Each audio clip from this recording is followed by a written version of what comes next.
What's up, guys? Goku's back with another video here today, and we kind of skipped the super combo SPR reveal because I didn't feel like it was too impactful. As I said in my previous videos, I wasn't huge on the super combos. I wasn't a big fan of those, so I'm not really even gonna go over them. I just don't feel like it's even worth the video, unfortunately, right now. I'm just not super sold on them right now, but. This week we are getting yellow reveals, and we got the Son Goku leader, which this art is fire.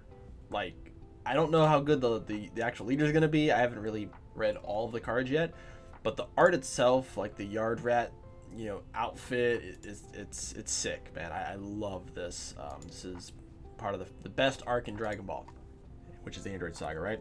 So we'll get right into the video. We'll start talking about the leader. Go over what cards are revealed. So, Otto, once Otto add one card from your life to your hand. When this card attacks, search top 5 for top 5 cards of your deck. Play up to 1 yellow unison with a specific cost of 1 among them in rest mode with a marker on it, and then shuffle your deck. When your life is at 4 or less, you may draw 1 and restand 1 and flip. The unison play is kind of weird. Otto, once per turn, when this card attacks, draw 1 and play up to 1 yellow unison with a specific cost of 1 from your hand with a marker on in rest mode. Active main. Once per turn, for 2 yellow, place 8 unison cards from your deck at the bottom of your deck, and then from the drop area to the bottom of your deck in any order. So this card active mode and it gets 10k and double strike for the turn. Activate battle once per turn. If Spirit Boost X, if it's your opponent's turn, for each marker you remove from this card gets 5k for the battle. This is interesting, right? So like the archetype is basically going to be focused around playing out these unisons, and you got to get all these unisons in the drop area. Now the problem is we'll have to see if it has any burst effects or anything, because it's really going to be really hard to get 8 unisons in the drop area. It just seems ridiculous to me. Do they have to be 1 cost? No, they have to be 8. Okay, all right. 3 drop Super Saiyan 2 Son Goku Z Fighter. This is the SR we saw. It's actually on the side of the box, where this card's essentially going to get an SPR print, which is very, very cool. Empower 3 blocker 20k. If this card has 4 more markers on it, when this card's played, choose up to X number of your battle cards rest board knowing barrier, where X is the equal to the number of yellow unisons in your drop area, and KO them. That's very powerful. Active main, +1, draw 1. It's pretty good, right? Active main, choose it to one of your leaders. This card gets this card and the chosen card get 5k until the end of your opponent's next turn. This card gains triple attack for the turn. That's pretty powerful. Pretty powerful. So if you empower this to 4, you can KO. That's a lot. So this has a ton of board removal, and this card specifically is very good. This card's very, very good, actually.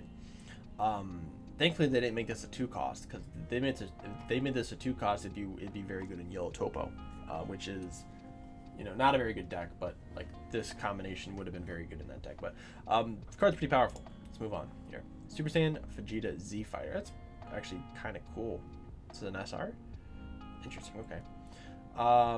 This is a 1 cost 4 drop. Empowered yellow 2.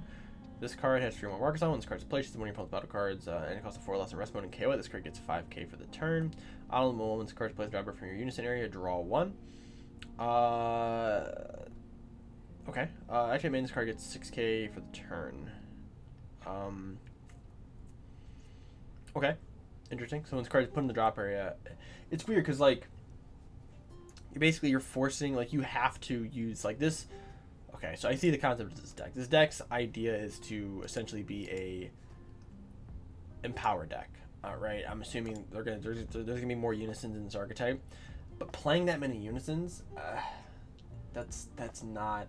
I don't know. That's a lot. Playing that many unisons is a lot. Instant command counter. If your leader has Son Goku in its character name and it's attacking, switches to one of your leader cards to active mode, it gets 5k for the turn, and its skills negated for the 5k power for the turn, and skills negated for the turn. you can activate this card's counter skill from here without paying attention cost by paying the cost for Spirit Boost 3 instead. For one, awesome scene, right? Two, I saw counter and I flipped out. Like my brain just like I saw counter. I'm like, oh god, no, please no. They're banning cooler, and they're giving them a free extra card. This is cool though, I guess. So you can just give your leader, you just pump your leader 5k, and it restands, which is cool. So you basically get your draw off. It just gives you another attack, right? And that's really cool, right? If your opponent, if your opponent like negates your leader swing, you can spear boost this and then restand your leader. Then it gets 5k for the turn. It also has a counter. So there is going to be a world where you can actually use this on defense, or you can just basically give yourself a bean, which is pretty cool. So now you can pay this counter skill from your hand. Now I think when you're paying this from your hand, you still have to activate it in the counter window. So that'll be interesting to figure out. I'm pretty sure you have to, because you're paying the cost of that. So would have to. Oh, that's it? Really? That's all they gave us today? Oh. Okay. Fine. This will be a short video then. So, leader, I think I need to see more of the archetype, but this side's bad. This side's awful. Like, I know like playing out of Unison, like it seems very cool. But you don't draw when you play this guy, right? You don't draw. So, you're basically searching. Oop, this guy. Yeah, so like you're searching. So you're taking a life. You're searching top 5. You need to hit a Unison. If you don't hit a Unison, you brick incredibly hard, and that is no bueno. There's no bueno. We cannot do that. This is bad. If this card said +1 draw 1, snapped. Amazing, because then you get a +2 Unison. So you get access to Prideful Transformation super early.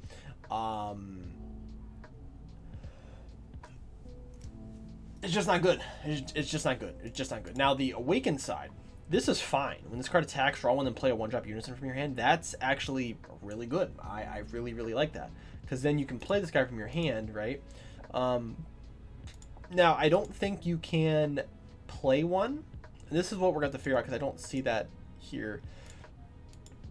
Just play one.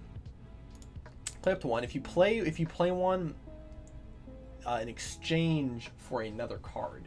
So let's say you have one of these on board, right? It's got like 4 markers on it, right? You go to play this guy.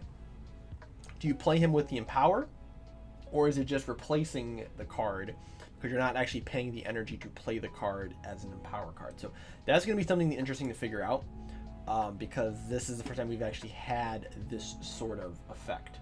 So I'm sure that's going to be in the comments somewhere. I'm sure that's going to be a discussion group. People may also not care because they think the leader's bad. So that's that's a potential too, right? This effect is very good, but the problem is that getting 8 of these in the drop area. So you have to run, like, you have to hope that your opponent is like completely demolishing your Unison, right? Or you're using your energy to empower the entire time, which also just seems very gimmicky and not incredibly, pushing game state forward. It just seems like you're just recycling stuff over and over again, right? Now initially the best card for this archetype will be something like Flying Nimbus. Now we'll have to see tomorrow if there's ways where you can just put your Unisons in the drop area, but something like Flying Nimbus, you can at least pitch the card and then you get a really powerful effect off of it, right? So this actually may be a card that brings Flying Nimbus back into the meta, for this deck particularly, right? And then the activate battle, being able to spear boost X and then just gain a ton of power on defense, very powerful for a yellow deck. Actually a little too powerful for a yellow deck. Thankfully all of these so far are just +1s. So like it's not like we have to deal with like a crazy +2 Unison right now, so so I'm going to hold what I'm going to say until probably the last video of the archetype, or maybe at least until the breakdown video, but there's an interesting combination with this leader and another card. We'll go over it in a different video, but interesting. Yeah, I'm interested to see the rest of the archetype. Currently, I don't think this archetype's just based off of the leader, it just seems very, like I said, just seems a little too gimmicky for the Unison play. But if for some reason they do rule it where you can play the 1-drop and you can empower, that'd be very, very powerful. That'd be very, very cool. So we'll have to see that. So, but thank you guys for watching. We'll get into the next video tomorrow. I'll see you guys rest